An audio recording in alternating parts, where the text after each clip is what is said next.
enseñanza del miércoles, pues, y que ustedes se den cuenta la imperiosa necesidad de usted por lo menos, entrar a escuchar lo que se habla en la comunión. Mientras usted aprende, mientras usted entiende esa necesidad de oír la palabra atentamente, de oír la palabra con fe, es decir, eso que estoy oyendo lo voy a hacer, de que usted pueda aprender a orar con las mismas palabras que Dios habla. No invente oraciones, hermano. Eso Jesús dijo que eso se llama vana palabrería. Intente con la Biblia dando vuelta a ver si el diablo se asusta, le da un infarto o algo así. O reviéntese las rodillas, usted va a ver que eso no da ningún resultado, porque eso no está escrito. Eso no es así, eso lo han inventado mucho, que a las rodillas. Usted se puede arrodillar, y si la oración suya no tiene que ver con la palabra que Dios ha hablado, con lo que Dios ha prometido, pues eso es una vana palabrería.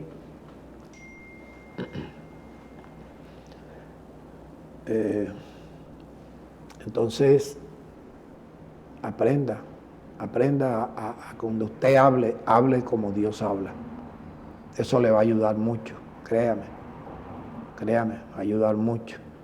Yo quizás no estuviera vivo, lo más probable es que no estuviera vivo. Entonces vamos a considerar ahí el mensaje que está titulado La Constitución del Reino. Pero esto se extendió. Yo tengo casi 4 días de estar día y noche preparando este mensaje, porque hay tanto que necesitamos saber y que se cuadre, se coordine de manera que usted vea realmente cuál es el propósito de Dios y lo que nos corresponde a nosotros. Entonces, miremos allí en Mateo 5, vamos a leer los versículos del 1 al 17. Yo les hablaba de que ahí en el capítulo 5 podemos apreciar 3 secciones que Dios habló. Pero el Sermón del Monte no termina en el capítulo 5, continúa en el capítulo 6 y el capítulo 7. Y me di cuenta que en los 2 capítulos que faltan, 6 y 7, hay 10 acciones diferentes que tienen que ver con la constitución del reino, tienen que ver también con los ciudadanos del reino, la gente del reino, el pueblo de Dios. Y por eso quiero darle allí un repaso a esto. En el versículo 1, Jesús vio que la multitud había dado los panes y los peces. Cuando él vio la multitud, ya él les había dicho, ustedes vienen por el pan que comieron, por la comida que perece. No porque han entendido las señales que yo hice con los panes y los peces. Y en el versículo, ya en el 6 le dice, trabajen, capítulo 6 dice, trabajen, no por la comida que perece, trabajen por la comida que a vida eterna permanece. Y esa comida es la palabra de Dios. Y permanece a vida eterna esa comida, o sea, la lectura, la oración. Pastor, ¿y uno cómo se come eso? Por los ojos. El verbo comer allí es una figura retórica, para que entendamos cuando él dijo, yo soy el pan de vida. Cuando dijo que había que comer su carne y su sangre, lo que está diciendo es, préstele atención que esta carne yo la voy a dejar en la cruz. Y si usted logra entender, allí en mi carne, mi cuerpo de carne, voy a llevar los pecados de ustedes. Allí hay perdón, allí hay salvación. Y allí voy a liberar el Espíritu de Dios que está en mí, para que cuando usted comience a creer en mí, el Espíritu de Dios, el mismo Espíritu, el que da la vida de Dios, como lo dice él en Juan capítulo 6, versículo 63. La vida de Dios, el Espíritu de Dios nos santifica después de utilizar la palabra de Dios como agua limpia. Ayer hablaba con Alexander, el hijo mío, me dice, papá, lo que pasa es que la palabra cambia. Mijito, eso lo podemos decir, pero no es la palabra que cambia. Lo único que cambia es la vida. La palabra sirve solamente para lavar el corazón. La palabra sirve para eso, para lavar el corazón. Y al lavar el corazón, en ese espacio, llamémosle así, recuerda que estamos hablando de algo espiritual. En ese espacio, allí Dios va depositando la misma cantidad de lo que usted lavó, Dios va depositando allí su espíritu. El apóstol Pablo le llama eso santificación.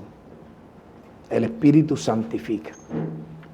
Y cuando el espíritu santifica, entonces el espíritu, como lo dijo Jesús en el capítulo 6 de la epístola de Juan, versículo 63, Jesús dijo, la carne para nada aprovecha. Porque él venía hablando de que se comieran su carne. El espíritu es el que da vida.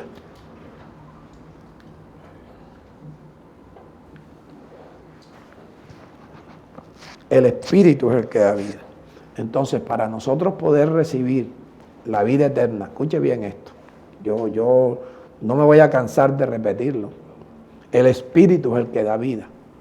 ¿Qué vida da el espíritu? La vida de Dios. Yo quisiera que ustedes esto lo entendieran. Cambiar la vida que heredamos de Adán y que llega hasta tu papá y mi papá y pasa por nosotros, que también engendramos según la carne. Pero el espíritu que le da vida a ese cuerpo es el espíritu que Dios creó a su imagen, conforme a su semejanza. Pero ese espíritu, cuando nosotros nacemos, que desciende del cielo y entra en el feto, o como se llame, presta atención, ese espíritu le da vida al cuerpo. Pero ese espíritu se le ha desprendido de Dios. Entonces quedamos a merced de los deseos de la carne y a merced de lo que oímos, de lo que vemos, comenzando en la casa nuestra y después en la calle, en el colegio. Y eso nos va pervirtiendo, eso nos va corrompiendo. Entonces la idea de Dios es cambiar esa vida que heredamos de Adán, de nuestro árbol genealógico, padres, abuelos, bisabuelos, y las ramas, los tíos, los primos, todo eso se hereda. Y como el mundo entero está bajo la potestad del maligno, pues lo que heredamos es esa esclavitud. Mire su vida antes de usted conocer esto. Mire su vida incluso hoy. Si usted no obedece a lo que Dios dice y piense lo que usted todavía hace. Piense en esa soberbia, piense en esa altivez, piense en la cantidad de mentiras que se dice. A mí en mi cara me mienten, y yo sonrío por dentro. A mí en mi cara me mienten. Y algunas veces uno se molesta, pero no hay que molestarse, más bien hay que llorar. Entonces usted piense realmente, si usted quiere que en verdad las promesas que Dios le ha hecho se manifiesten en su vida y que pues no vaya usted a pasar los sufrimientos que pasa una persona que está en el mundo, hijo de Dios, es contaminado en el mundo con vicios como el alcohol, la droga, el juego, Que hay gente que puede vender a la mujer o a la mamá.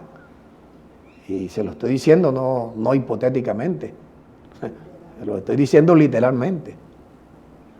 Capaces de hacer lo que sea por esa esclavitud que tienen con tal o cual vicio. Lo único que nos libera de eso es la vida de Dios. Pero la vida de Dios nadie la recibe porque sea pastor, ni porque se congregue. La vida de Dios se recibe como un efecto de oír atentamente la palabra de Dios. Por eso yo no puedo hablar aquí algo que no esté escrito. Usted oye atentamente y después trate de guardar esas palabras en el corazón. Esas palabras como agua limpia van limpiando el corazón, por favor. Cualquier prédica que yo te vaya a dar tiene que ver con eso.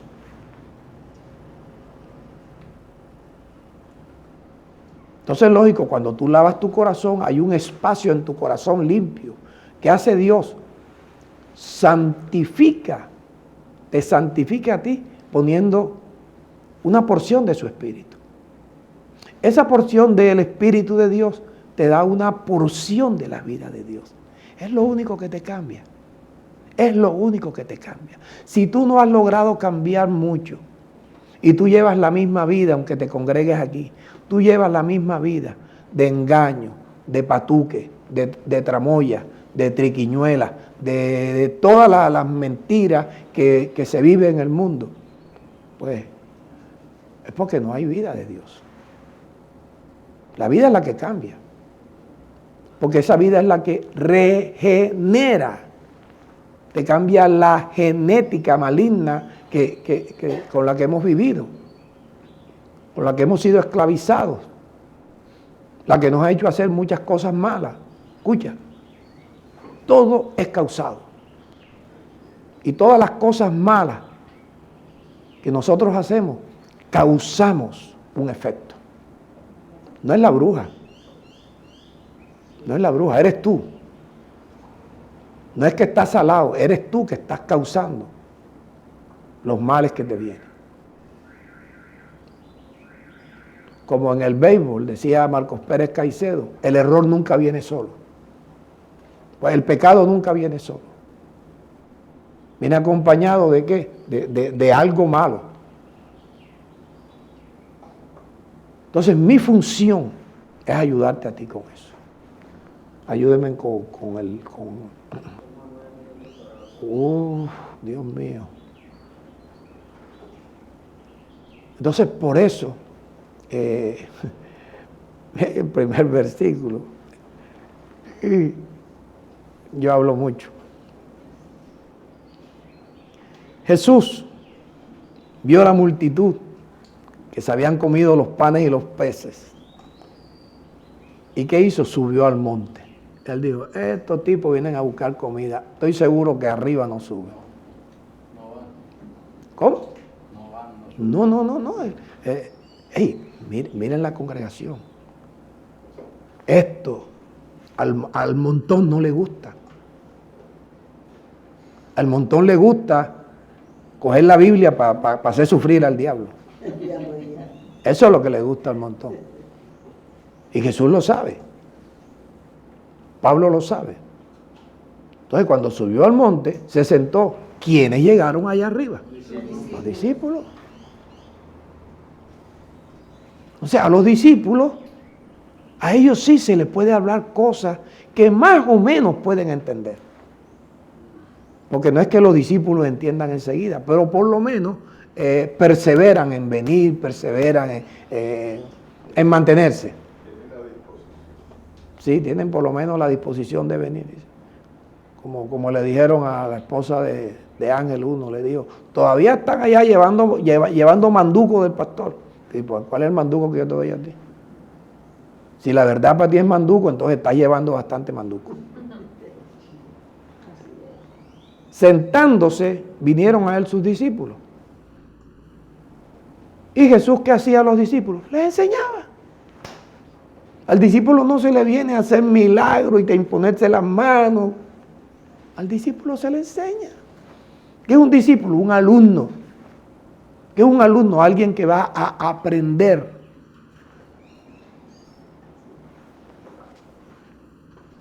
entonces le habla las bienaventuranzas, los pobres en espíritu, los que lloran, los mansos, los que tienen hambre y sed de justicia, los misericordiosos, los de corazón limpio, los pacificadores, los que son perseguidos por causa de la justicia. Pero quiero mirar algo ahí en el versículo 11 y 12. 11 y 12, sí. Porque si usted va leyendo, dice, bienaventurados los pacificadores, bienaventurados los que padecen persecución, bienaventurados los de limpio corazón, bienaventurados los misericordiosos. Pero aquí hay un cambio, el versículo 11. Entonces, dice, bienaventurados son. Escucha, esto, por eso es que la lectura no puede ser la lectura que tú haces, como cuando estás leyendo el Heraldo o cualquier otra revista. Dice, bienaventurados son, fíjate, no dice los que, ni los de. Bienaventurados son. El cambio de los que por ustedes es el cambio, porque va directamente a los discípulos.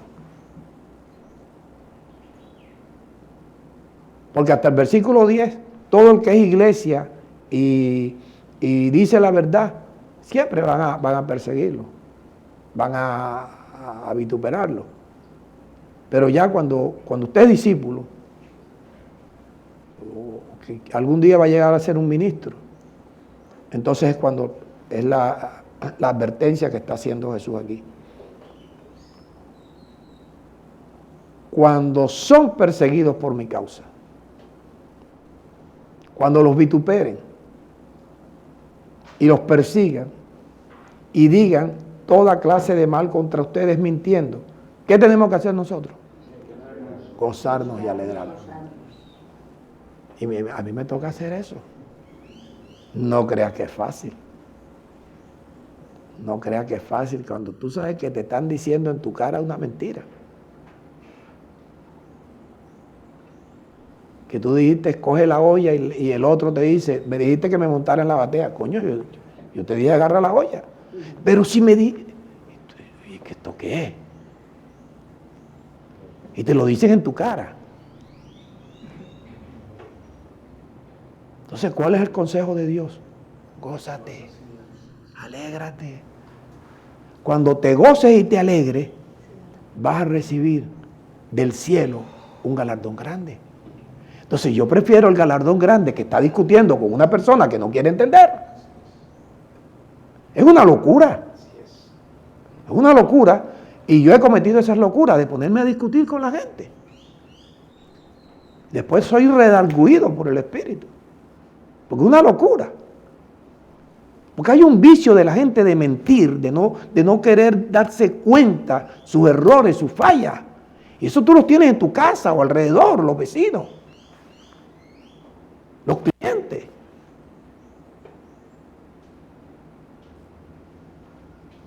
Compañeros de congregación. Porque es que el veneno inyectado por la serpiente en el ser humano es algo que lo tiene así, esclavizado. Y lo único que nos va a cambiar es la vida. No es porque tú vengas aquí.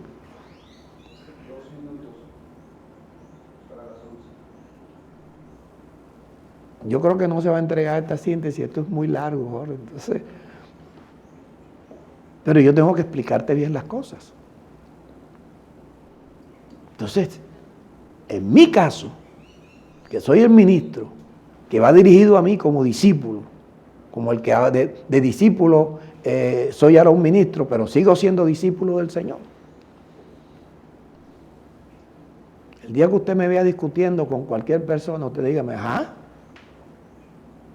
¿cuál es el cambio que tú tienes? Tú no tienes que llorar, tú no tienes que ser manso. ¿Qué haces ahí discutiendo?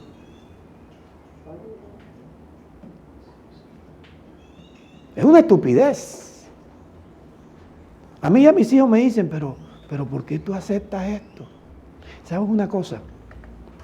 Yo le decía a mi papá, porque a veces mi mamá mi mamá con ese temperamento, mi mamá, Juancho, tienes que estar aquí a tal hora. Mi mamá, entonces yo le decía, papá, ¿tú por qué aceptas eso? Mijo, ¿qué voy a hacer? Tengo 60 años con tu mamá, ¿ya por dónde voy a coger yo? Y mi papá fue un hombre que sin mucha universidad tuvo unos cambios. Es mi héroe. Es mi héroe. Entonces tengo que hacer yo, ya la hora ya. Gozarme y alegrarme ante cualquier mentira injusta. ¿Ah? Gozarme y alegrarme. ¿Por qué? Porque a mí lo que me va a servir es el galardón grande que me va a venir del cielo. Y viene aquí. Gozarme, alegrarme. Y dice, porque así persiguieron a los profetas que fueron antes que tú. Eso es un patrón de conducta. Eso no es nuevo. Eso no es una moda que está. Eso ha sido siempre. Mira los profetas. A todos los mataron. Y los mataron en Jerusalén, donde estaba el templo. Y allí mataron a Jesús también, en Jerusalén.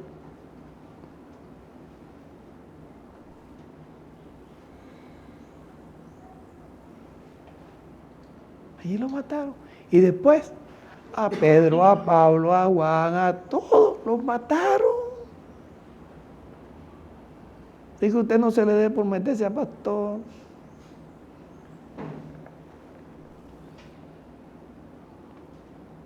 Entonces el versículo 13, 14, 15 y 16, ahí está la segunda sección, donde Jesús enseña la influencia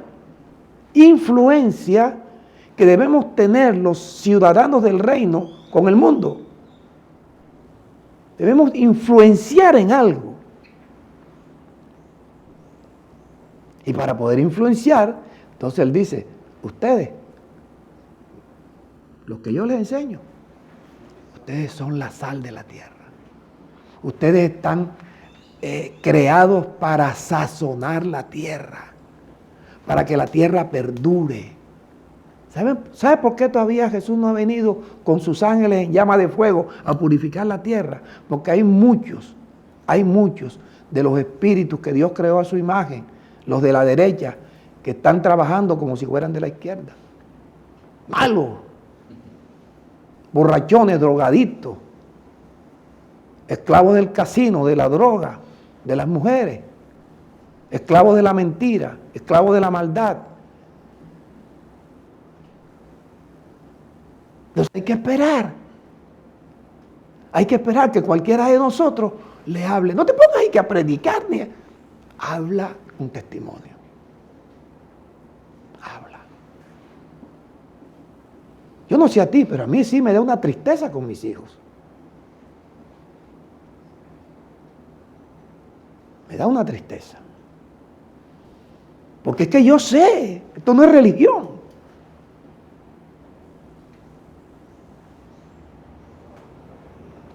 La sal de la tierra, hay que sazonar la tierra, hay que perseverar la tierra. Lee para que vea qué dice. Pero si la sal se desvanece,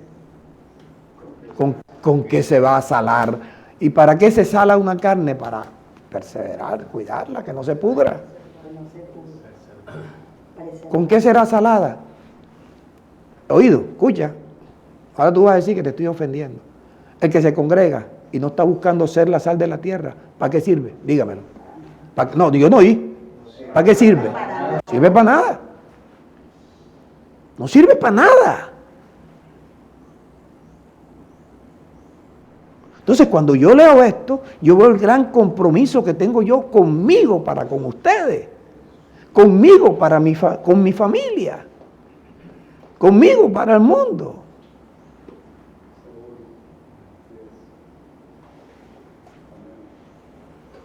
No sirve para nada. Entonces, ¿para qué sirve? Para que te tiren allá afuera y te pisoteen. Hollado. pisoteado. Ahora mira, lo otro que tenemos que ser, luz en el mundo.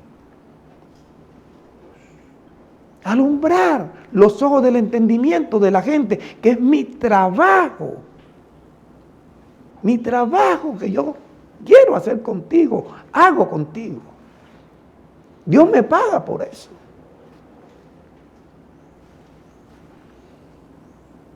Ustedes son la luz del mundo.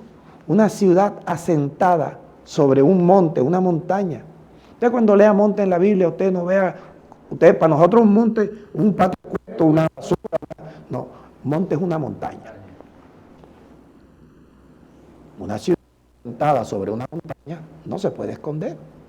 Ni tampoco usted enciende una luz, una vela, una lámpara y la pone debajo de la cama. ¿Dónde se pone? Sobre el candelero. Ahora entienda que eso cuando lo dijo Jesús no existía aire, ni Electricaribe, ni nada de eso. Era pura candela con lo que se alumbraba. Entonces el versículo 16, así como esa luz, así alumbre la luz de ustedes. ¿Dónde? Delante de la gente. Cuando yo leo eso, yo digo, oye, yo soy un estúpido muchas veces. He dado mal testimonio muchas veces. Porque es que yo no soy perfecto. Dios me ha perfeccionado, pero yo no soy perfecto. Yo estoy en un proceso de perfección. A mí no me enseñaron así como yo te enseño a ti. A mí me enseñaron como se enseña allá, donde a la gente le gusta. La montonera. Así alumbre la luz de ustedes delante de los hombres. ¿Para qué hay que alumbrar?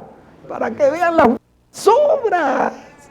O sea que la luz nuestra es cuando estemos haciendo misericordia con el enfermo, con el preso, con el forastero, el venezolano que viene reventado allá de su... Cuando le damos comida y agua al que tiene hambre. Cuando le damos ropa al que no tiene. Son las buenas obras y sobre todo las buenas obras en la medida que nuestras finanzas vayan mejorando. Que ya un pan viejo que quedó ahí, no. Cuando ya tú comienzas a decir que mi generosidad ha producido, ha causado, porque todo yo lo causo, con mi generosidad yo causo, que la gracia de Dios abunde en mí. Para que la gracia de Dios abunde en mí, yo tenga siempre, siempre, todas las cosas, todo lo suficiente. ¿Y para qué necesitamos tener siempre en todas las cosas todo lo suficiente? Para abundar toda buena obra, para ser luz,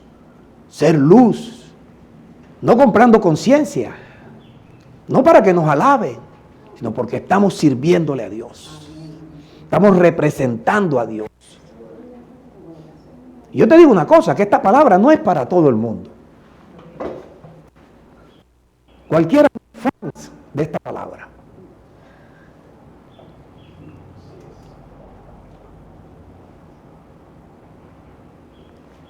La tercera sección,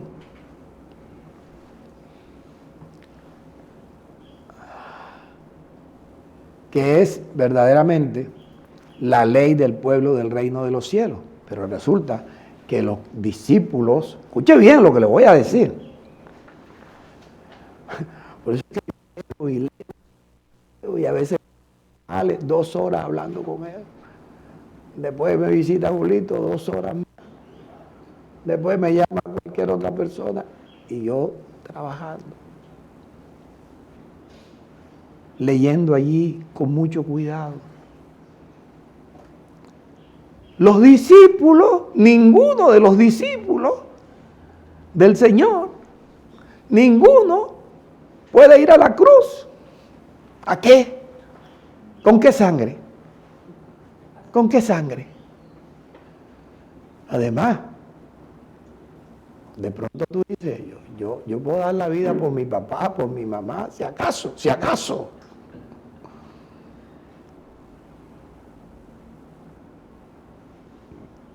Pero por la gente mala.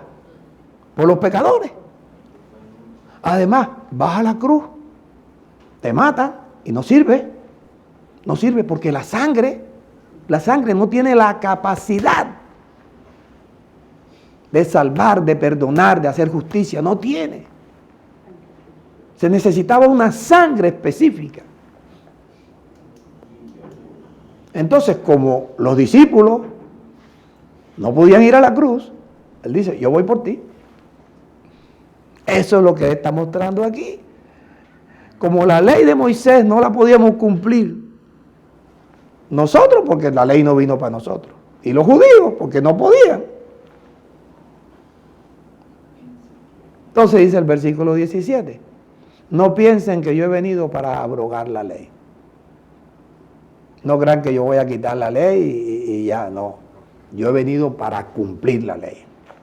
La única manera de que en ustedes haya salvación es que yo cumpla la ley, que yo pague por ustedes. Que ustedes entiendan lo que es mi carne que va a quedar allá y la sangre que voy a derramar. ¿Te acuerdas que Pablo dice a Timoteo, si alguno enseña otra cosa y no se conforma a las sanas palabras de nuestro Señor Jesucristo, aquí está, y a la doctrina que es conforme a la piedad, ese tipo está delirando. ¿Sabe algo? No sabe nada. No sabe ni acá sabe el tipo. No sabe. Esto lleva tiempo. Esto es una profesión que hay que estar entregado, consagrado. Esta profesión no es para robarle el dinero a la gente. He venido a cumplir la ley. Gálatas 4, versículo 4. Vas a entender muchas cosas.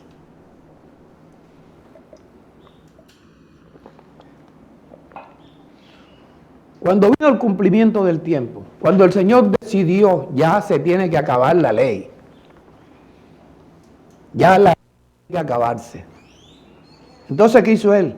Envió a su hijo, nacido de mujer. ¿Qué es nacido de mujer? Esa es la simiente de Génesis 3:15. La simiente de la mujer, no de Eva, la mujer. De la mujer. Porque Dios puso simiente en Sara y simiente en María. No, me adelanto. Por eso Pablo en Gálatas 4, versículo 28 dice, así que nosotros, como Isaac, somos hijos de la promesa. Los hijos de la promesa son hijos que Dios tiene que engendrarlos. Para que puedan, como Isaac, ser hijos de Abraham. ¿Quién es Abraham? El papá de la fe. El papá de la fe. Nosotros, no tu papá, Abraham tu papá. Abraham tu papá, para que sepas que tú tienes que aprender como Abraham. No es Junior, es Abraham. Abraham. Cuando vino el cumplimiento del tiempo, Dios envió a su hijo nacido de mujer para que se cumpliera la palabra profética de Génesis 3, versículo 15. Pondré enemistad entre ti y la serpiente. No. Él está hablando a la serpiente. Pondré enemistad entre ti. Me voy a mirar para acá, me vas a creer que es felicidad la serpiente. A mirar para acá. Sí, no tiene que cuidarse en todo, ¿sí? Él le dice a la serpiente, pondré enemistad entre ti y la mujer. Entre tu simiente, los de la izquierda, los cabritos, los hijos del diablo. Entre ti y tu simiente y la simiente de la mujer. Entonces aquí se está viendo la simiente de la mujer que viene a ¿qué? A romperle la cabeza a Satanás. No es no son las rodillas. Envió de mujer y nacido bajo la ley. ¿Qué significa nacido bajo la ley? Este es el único que puede cumplir la ley. La ley está hecha para matar al pecador. O sea, cometiste un pecado, tienes que morirte enseguida. Entonces Dios se inventó mientras venía el tiempo, se inventó, maten a un animalito. Ese animalito, cada año venía indicando que el día de la Pascua, un día de la Pascua, iba entonces un cordero humano, hijo de Dios, con sangre de Dios. Yo te pregunto algo, ¿por qué es que los otros que predican no pueden enseñarte esto? Porque ellos necesitan decirte suavitel, que tú te sientas tranquilo sin hacer nada, que eso te gusta. Pero que tú tienes que hacer, que tú tienes que leer, que tú tienes que trabajar por la vida eterna, prioritariamente, que por el trabajo que te da la comida. Eso es para loco.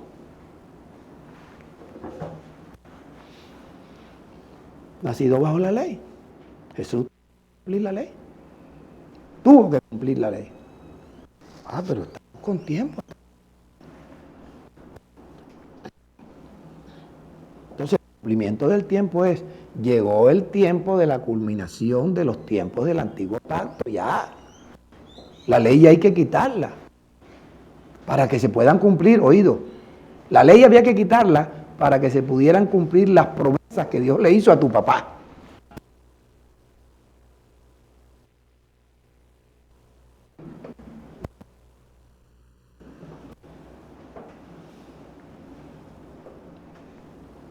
Romanos 15.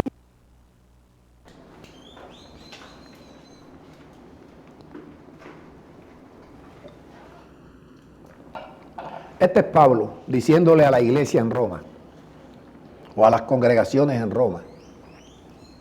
Quiero decirles esto, que Cristo Jesús vino para ser un servidor, un siervo de los judíos, la circuncisión. ¿Y para qué? Para mostrar la verdad de Dios. A eso vino Él. ¿Y para qué más? Para confirmar las promesas que le hicieron a Abraham, a Isaac y a Jacob.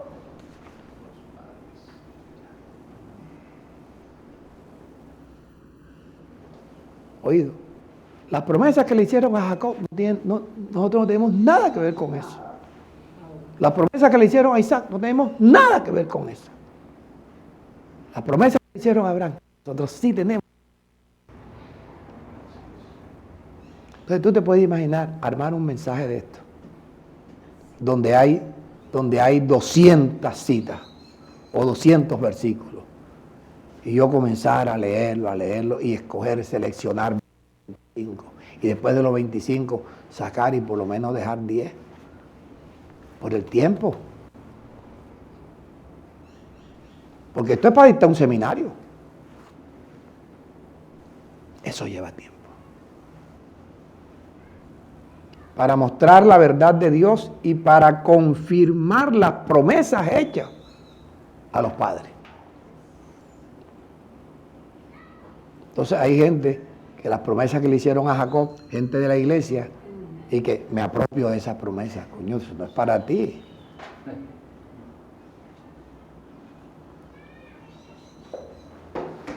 Piso esta tierra. La Biblia dice que la tierra que yo pise, que tú pises, es la tierra que pisaban los que salieron del desierto. Que salieron de Egipto, entraron al desierto. Y eso, cuando ellos pisaran esa tierra, esa es la tierra que Dios le había dado. Entonces, en Génesis capítulo 12, versículos 1 y 2, en esa forma vicaria, sustitutiva, Cristo Jesús cargó con la maldición de la ley, con la finalidad del pacto que Dios hizo con Abraham pudiera beneficiar a todos los que creen. Una promesa incondicional por medio de la simiente de Abraham. Las promesas para Israel. Génesis 12, versículo 1-2. Dice el versículo 1. Que Jehová había dicho a Abraham, no le habían ni cambiado el nombre. Abraham, vete de tu tierra, allá de Ur de los Caldeos. Y tú, de la casa, lo que vende son ídolos. Es el negocio del papá de Abraham, era hacer ídolos. ¿Para qué? Sí. ¿A dónde vas a ir? A la tierra que yo te mostraré. Oído. Y haré de ti una nación grande. Una nación grande. Abraham, te bendeciré. Abraham, engrandeceré. Abraham, será. Todo eso ahí compete realmente al pueblo de Israel. Génesis 17.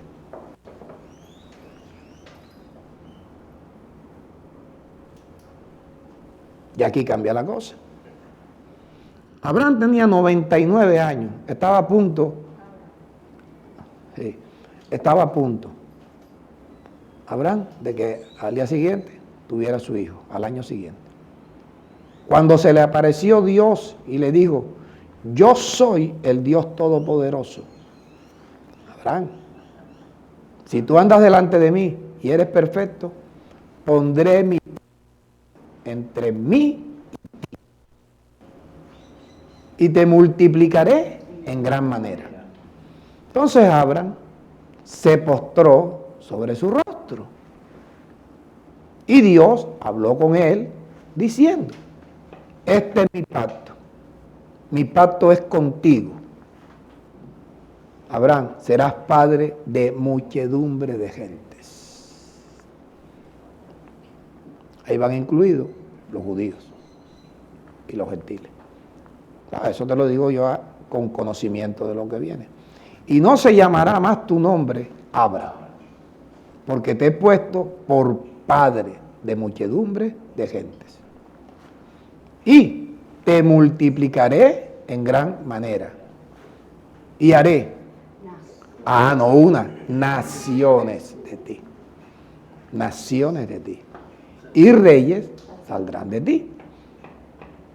Y estableceré mi pacto entre mí y ti, y tu descendencia después de ti, en sus generaciones, por pacto perpetuo, para ser el Dios tuyo y el de tu descendencia después de ti. Y te daré a ti y a tu descendencia después de ti, ¿qué le va a dar? La tierra en que mora. ¿De qué tierra está hablando? De Canaán. Toda la tierra de Canaán en heredad perpetua. Entonces, ¿cómo nosotros vamos a decir que esta tierra es mía? Están hablando de una tierra específica, un lugar específico, para un pueblo específico, en un tiempo específico.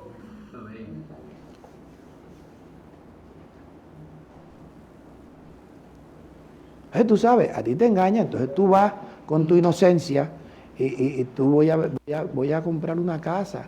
O sea, yo no tengo la plata, pero yo voy a visitar la casa y voy a pisar aquí.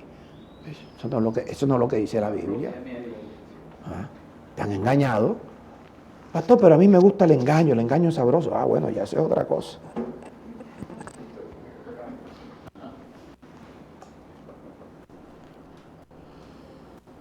Génesis.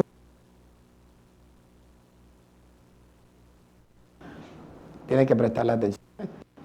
Después que Abraham recibió el llamado de Dios y le dijo, Abraham, ¿qué? Ofréndame a Isaac, tu único hijo, en sacrificio.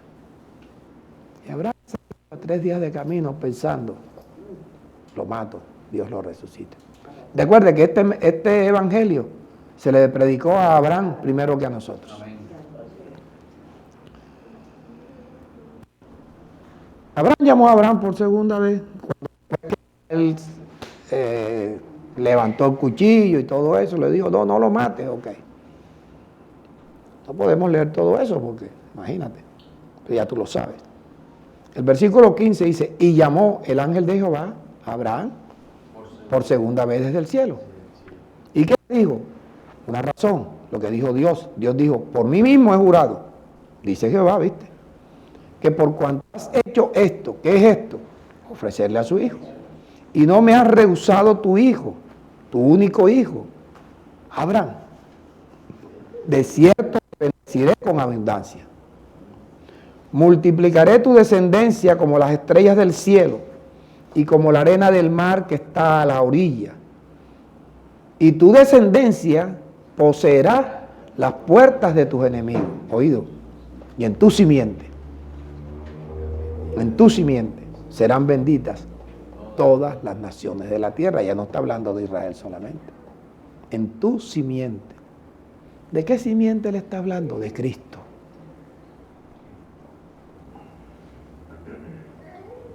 De Cristo.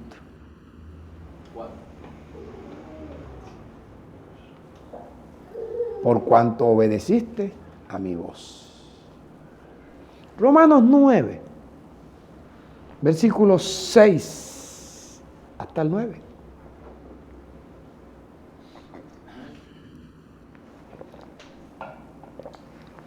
Dice Pablo, hombre, no es que la palabra de Dios haya fallado.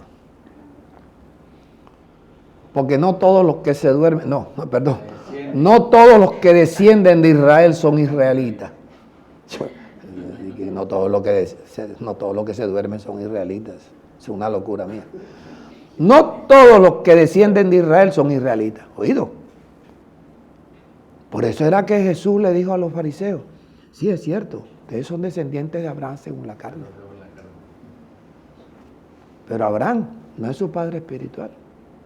Si Abraham fuera el padre espiritual de ustedes no tratarían de matarme a mí. Porque es que ellos vinieron para robar, matar y destruir. Ni por ser descendientes de Abraham, son todos hijos. Una cosa es ser descendiente, otra cosa es ser hijo. Sino, oído, qué lindo, en Isaac te será llamada descendencia. Ahora, el que lee eso y no se lo explica, dice, ay, ¿qué? Si los otros también son descendientes de Isaac. Entonces, ¿cuál es la diferencia de Isaac? Bueno, vamos a leerla. Vamos a leerla mejor. O te la voy a decir. ¿Cuál es la situación con Isaac? Que a Isaac no lo engendró Abraham. A Isaac lo engendró Dios. Los hijos de Dios, los hijos que Dios engendra, son los hijos de Abraham. Por eso Pablo, en Gálatas 4, versículo 28, dice, así que nosotros, los que hemos sido engendrados por Dios, somos hijos de la promesa. Esto es, no 8. No los que son hijos, según la carne, son los hijos de Dios. ¿Viste? Todos los judíos eran descendientes de Abraham, pero según la carne. ¿Quiénes llegaron a ser de los judíos descendientes de Abraham según el Espíritu? Los que creen en Jesucristo. Ya. Sino que los que son hijos según la promesa. ¿Quién le hizo la promesa a Abraham de que iba a tener un hijo? Dios. Si Dios le prometió un hijo, ¿quién tenía que hacer el hijo? Dios. Visitó Jehová a Sara e hizo Jehová con Sara como había dicho. Lo mismo que cuando visitó a María. Cuando visitó a Sara, ahí venía la proyección de ¿quién? De la iglesia. Cuando visitó a María, ahí venía el Salvador de la iglesia, de los creyentes. Así era que te explicaban esos días antes, ¿verdad, Rafa? Igualito. Los que son hijos según la promesa son contados como descendientes. ¿Por qué? Porque la palabra de la promesa es esta. Cuando Dios le dijo a Abraham, por este tiempo vendré. Cuando yo venga, Sara tendrá un hijo. Si yo no vengo, Sara no puede tener hijos. Porque yo tengo que hablar con Sara, para que Sara quede plenamente convencido de que ella, aunque esté vieja, que no menstruaba, que no podía amamantar, cuando yo hablara con ella y ella creyera eso, ella iba a quedar embarazada. Y era estéril. Y Abraham circuncidado. Abraham estaba circuncidado. Entonces, Cuando se le presenta a María, le dice, el ángel le dice, y ahora quedarás embarazada. Y María se asustó.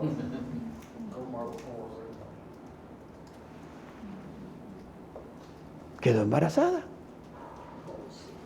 ¿Qué engendra? La palabra de Dios. Cuando yo te predico la verdad y tú la crees, Dios te engendra como hijo. Y si eres hijo de Dios, como Isaac, eres hijo de Abraham. Si eres hijo de Abraham, eres descendiente de Abraham y heredero de lo que Dios le prometió a Abraham. Porque las promesas Dios se las hizo a Abraham y a su simiente, a su descendencia.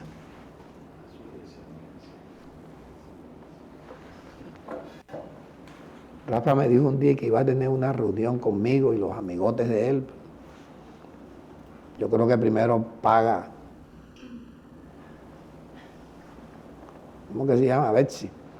Gálatas 4, versículo 28. Después que dice, por este tiempo vendré y Sara tendrá un hijo, entonces Pablo dice en Gálatas. Así que hermanos, nosotros, como Isaac, somos hijos de la promesa. ¿No le prometió una descendencia?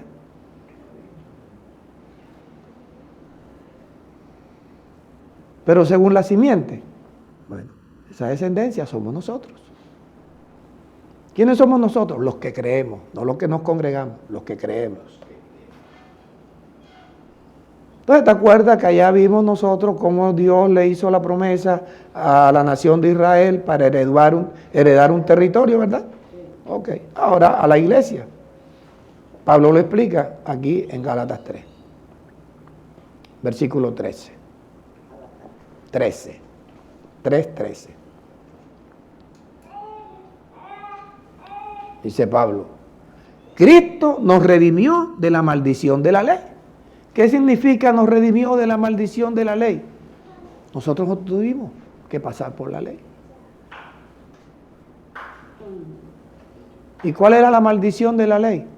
Maldito todo aquel que sea colgado de un madero. ¿Quién fue al madero? Jesús. Hecho por nosotros maldición. Porque está escrito, maldito todo aquel que es colgado en un madero. ¿Y para qué él lo hizo? Versículo 14, oído.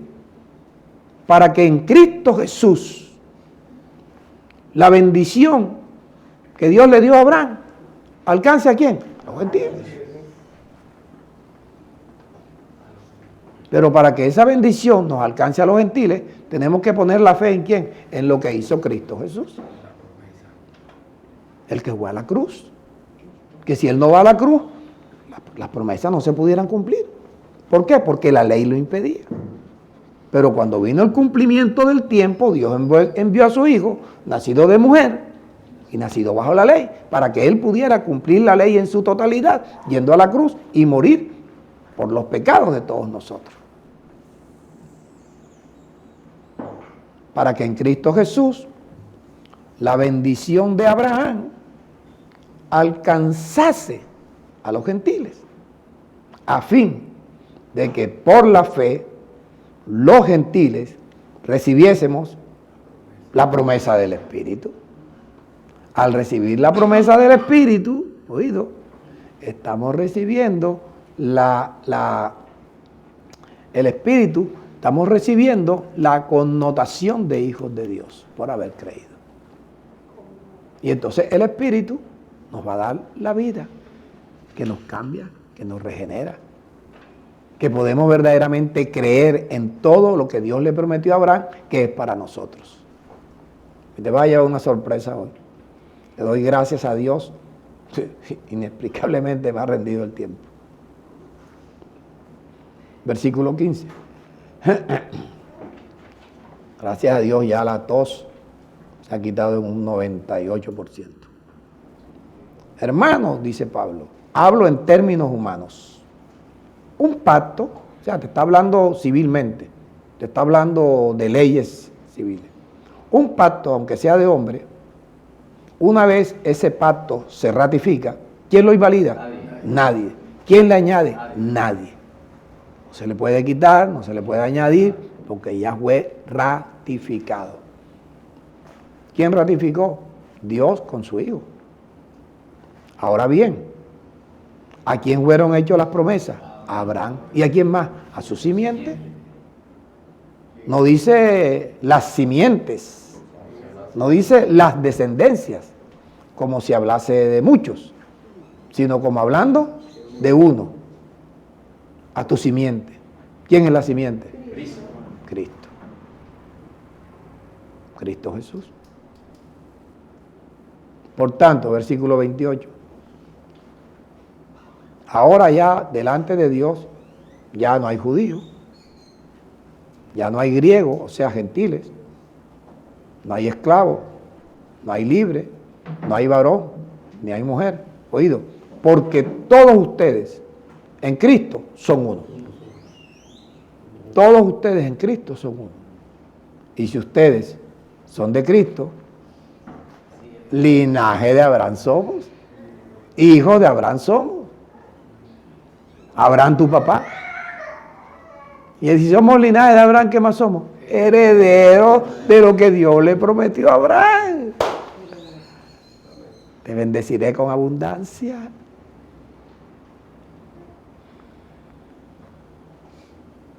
Génesis 14, versículo 17. Eso usted lo sabe, pero tengo que incrustarlo aquí. Cuando Abraham volvía de derrotar a Kedorlaomer y de los reyes que con él estaban, los que habían secuestrado a su sobrino, Lot, el rey de Sodoma le salió al encuentro a recibirlo en el valle de Sabe, que es el valle del rey. Entonces, antes de que el rey de Sodoma fuera a recibir, antes de que el rey de Sodoma fuera a recibir a Abraham, aparece Melquisedec. Rey de Salem. Oído, y preste la atención a esto. Sacerdote del Dios Altísimo. No solamente era rey, era sacerdote del Dios Altísimo. ¿Qué hizo? Sacó pan y vino. ¿Abraham conocía esto? Claro que lo conocía. ¿Qué era el pan? El pan de vida. ¿Qué era el vino? La sangre.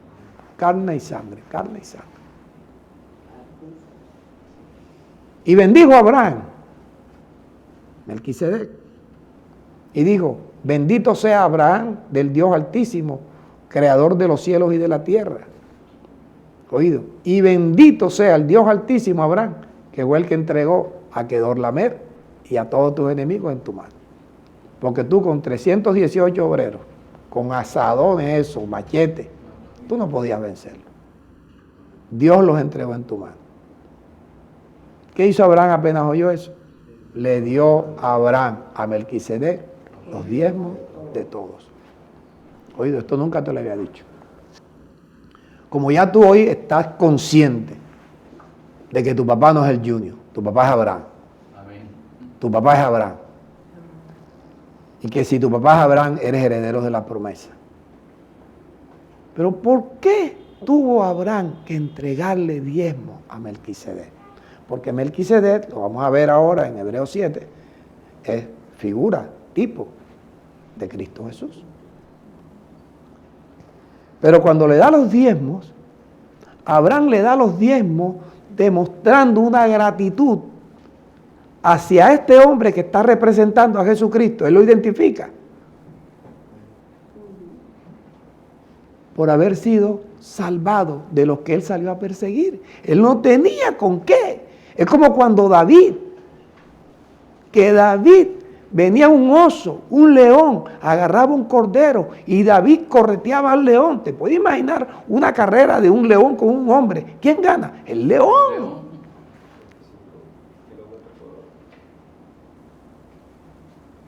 Y dice la Biblia, no yo, que David se alcanzaba al león, se alcanzaba al oso y le quitaba la presa. ¿Sabes que ellos agarran por aquí? ¿Quedaba herido la oveja? Sí, quedaba herido. Pero él se los quitaba. ¿Ocurría algo? Sobrenatural. Sobrenatural. Así fue sobrenatural la vencida que Abraham le tuvo con los reyes esos. Y unos reyes que venían arrasando.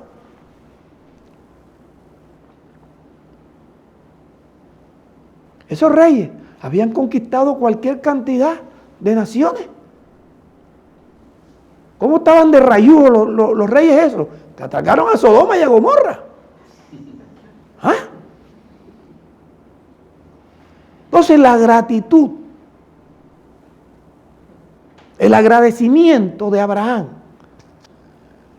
es que ese que le estaba dando esa revelación era la figura de aquel que murió en la cruz. Cuando tú das tus diezmos, estás agradeciendo por aquel que murió en la cruz por ti. Los diezmos no son ley. Los diezmos se los da Dios a tu papá. Para que te quede claro que tus diezmos los recibimos los hombres, pero tú se los traes a tu Salvador. Eso es lo que tienes que entender. Y acaba ya con las tradiciones. Acaba con la maldad, con el engaño. ¿Por qué Abraham tenía que darle? No, pero es que Abraham diezmó una sola vez. Sí, pero un ejemplo que te sirve a ti.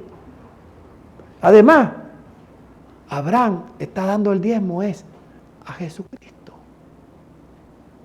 Porque Abraham no tenía que darle diezmo a los pastores, porque el pastor de Abraham era Dios. No había congregaciones. Abraham no tenía que ir a ningún lugar. Por donde él iba, Dios le iba hablando. Le predicó todo este evangelio. Por eso conocía del resucitado, oído. Y Abraham dijo, este es el que va a salvar a toda mi descendencia. Están los diezmos. Dientes, se llevan los diezmos, no se lo traen al pastor. Aunque recibe el pastor, usted se lo trae a quién? Al que lo salvó a usted, al que dio su vida, al que reventó su cuerpo, al que derramó su sangre. Usted se los trae a él. Pues tú puedes decir, mira la tremenda camisa que tiene el pastor y yo no la tengo. No la he ni pagado.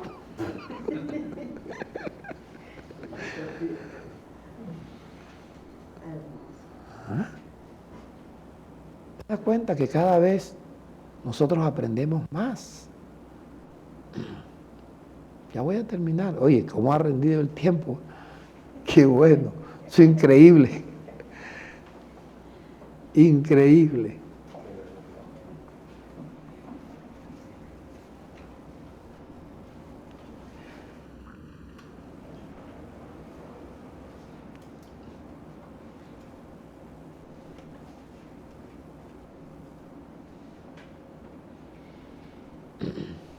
Ok.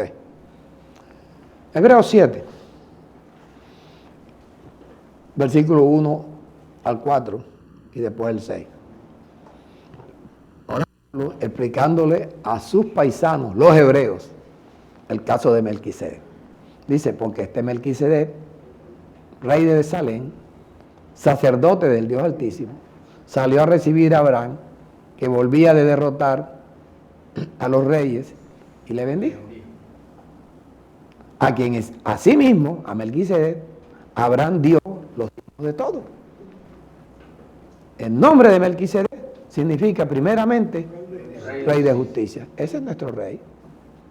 No Melquisedec. Jesucristo.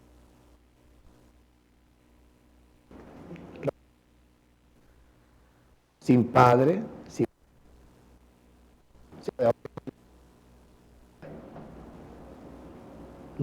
principio, hecho semejante a Cristo Jesús, al Hijo de Dios.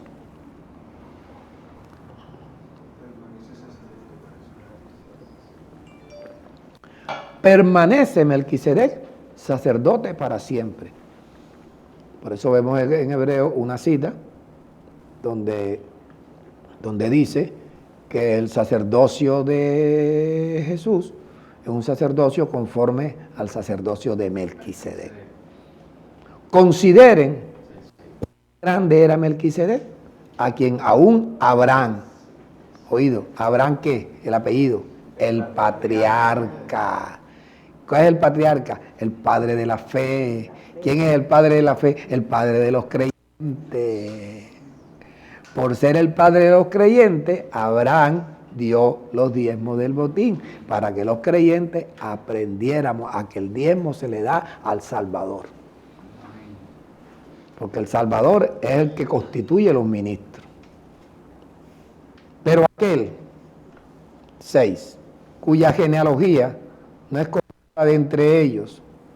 ¿Quiénes son ellos? Los hijos de Leví. Entonces, la genealogía de Melquisedec ni de Jesús no era de los hijos de Leví. Tomó los diezmos y bendijo ¿a quién? Al que tenía las promesas. ¿Quieres más? Las promesas. O sea, ¿por qué lo bendijo? Porque dijo, en este hombre está la promesa. Mira, cuántos años faltaban, pero esa era la gente que le había creído a Dios. Eso se está cumpliendo hoy. Eso se está cumpliendo hoy. En estos tiempos se está cumpliendo. Él tomó los diezmos de Abraham y lo bendijo y le dijo, es que yo te bendigo a ti porque a ti te hicieron las promesas de mucha gente a quien tú vas a salvar. Lo vas a salvar porque la simiente, Jesús, el Cristo, sale de ti. Entonces Melquisedec fue un tipo de Cristo. Sumo sacerdote, era hombre, sí. Era rey y sacerdote, sí. Su nombre significa, mi rey es justo. ¿Es justo Jesucristo? Sí. Rey de Salem, sí. Rey de paz, sí. Y no fue hecho sacerdote por designación humana. Porque si lo hubieran designado los humanos, no lo hubieran podido hacer sacerdote. ¿Sabe por qué? Porque tenía que ser de la tribu de Leví. Terminamos.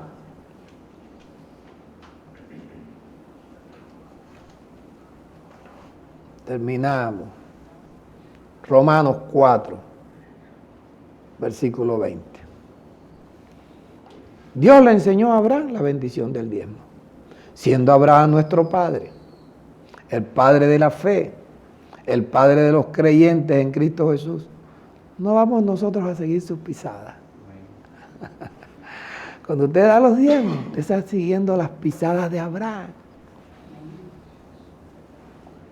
quien nunca había visto a Melquisedec, pero entendió, está representando a aquel que va a darle vida a mi descendencia, para que a mi descendencia reciban las promesas que Dios me hizo a mí.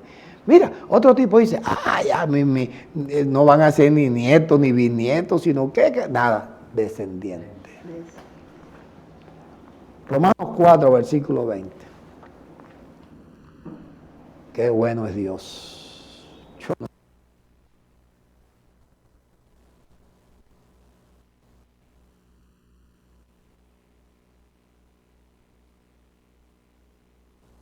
Se me escapó. No hice la corrección. Porque esos eran ajustes que yo leía y decía, no, esto tiene que arrancar de aquí. No, esto lo voy a quitar. Y se me olvidó hacer la corrección. El 13 ya está. Porque no fue por la ley que a Abraham o a su descendencia, a su simiente, se le dio la promesa. No fue por la ley. ¿Cuál promesa? De que sería heredero del mundo. Sino que esa promesa le fue dada a Abraham por la justicia de la fe. No por la ley. La justicia de la fe. Por tanto, es por fe, para que sea por gracia. El 16. Es por fe, para que sea por gracia.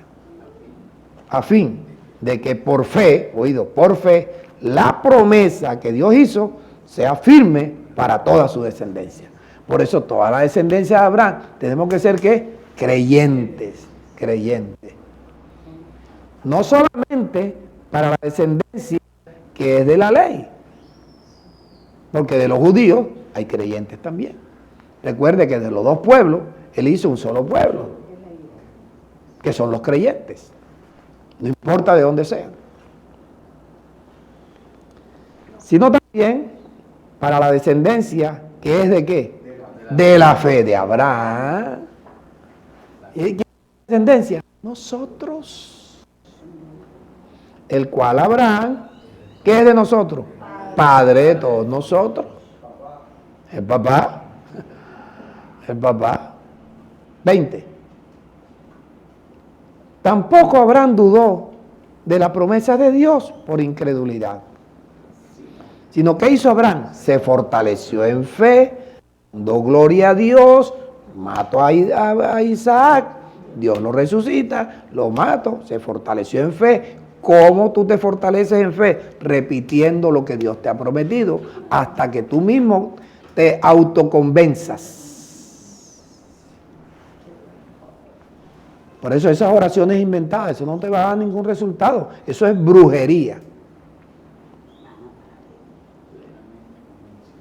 Abraham no dudó de lo que Dios le había prometido, sino que Abraham se fortaleció en fe, dando gloria a Dios. ¿Qué le había prometido?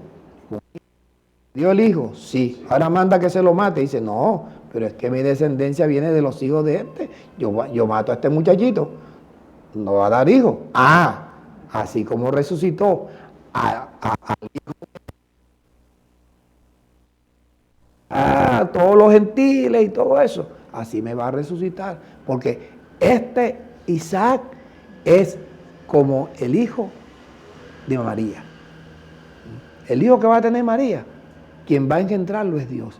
El hijo que tuvo Sara, más que nadie, yo soy seguro que yo ese pelado no lo hice. Tampoco Abraham dudó de la promesa de Dios, sino que Abraham se fortaleció en fe. Lo mató, resucita, dando gloria a Dios. 21. Después de fortalecerse en fe, diciendo, yo lo mato, Dios lo resucita. ¿Cómo quedó Abraham? Plenamente convencido de que Dios era también poderoso para hacer todo lo que había prometido. Por lo cual, 22, también la fe de Abraham le fue contada por justicia. Oído. Y no solamente con respecto a Abraham se escribió de que su fe le fue contada por justicia, sino respecto a nosotros, a quienes nuestra fe, al traerle los diezmos a nuestro Melquisedec, nuestra fe ha de ser contada por justicia. ¿Quiénes somos nosotros? Los que creemos en el que levantó de los muertos a Jesús, Señor nuestro. Entonces, usted su diezmo, por eso es que usted el diezmo es mejor que lo traiga de su casa ya. Que usted allá haya orado, no tenga que esperar que el pastor ore. Ahora el pastor va a salir otra vez con las 9 bendiciones, las 9 bienaventuranzas. No, yo voy aquí a orar, Señor Padre, en el nombre de Cristo. Te doy gracias, Señor, por estas promesas que tú nos diste por medio de mi padre, mi papá Abraham. Te doy gracias, Señor, porque esas promesas, así como Abraham fue enriquecido, tú también me has prometido que si yo aprendo a sembrar generosamente, a dar con alegría, tu gracia va a abundar en mí. Si tu gracia abunda en mí, yo voy a tener siempre en todas las cosas todo lo suficiente para poder abundar, dar con abundancia para toda buena obra, Señor, porque así está escrito. Voy a dar con abundancia, voy a dar con abundancia. Y tú, si doy con abundancia para toda buena obra, quiere decir que si hay presos creyentes, yo los voy a socorrer. Si hay enfermos creyentes, yo los voy a socorrer. Si hay que lo han revelado cabritos, a esos también los voy a socorrer. Porque abundancia. Y tú aumentarás los frutos de esa justicia que yo estoy haciendo. Que como la sal de la tierra Yo estoy perseverando, yo estoy preservando la tierra, Señor. Yo estoy mostrando, yo estoy sazonando. La gente me conoce a mí y si me conoce a mí, te conoce a ti. Así mismo, Señor, soy la luz del mundo porque estoy alumbrando que la gente vea. Por eso, por tanto, tú aumentarás los frutos de mi justicia para que yo esté enriquecido en todo para toda liberalidad. Comienza a orar desde ahora, que puede ser de dentro de 10 años, dentro de 15 años. Pastor, pero ya yo para ese tiempo no estaré vivo. Hey, si no vas a estar vivo, Dios te tiene allí preservado, días en bienestar, años de dicha. Vas a tener tu vejez asegurada, no vas a tener que estar pariendo porque no tienes quien te haga la comida, no tienes quien te haga esto, no tienes quien te prepare esto. Nada. Y usted se va a mantener firme, caminando firme, sin bastón y sin nada, porque usted Dios lo va a preservar. No tienes que andar con bastón, no tienes que andar con caminador. Tú vas a morir. Oye, cuando vas a morir en una buena vejez, como un hombre correcto, bendecido.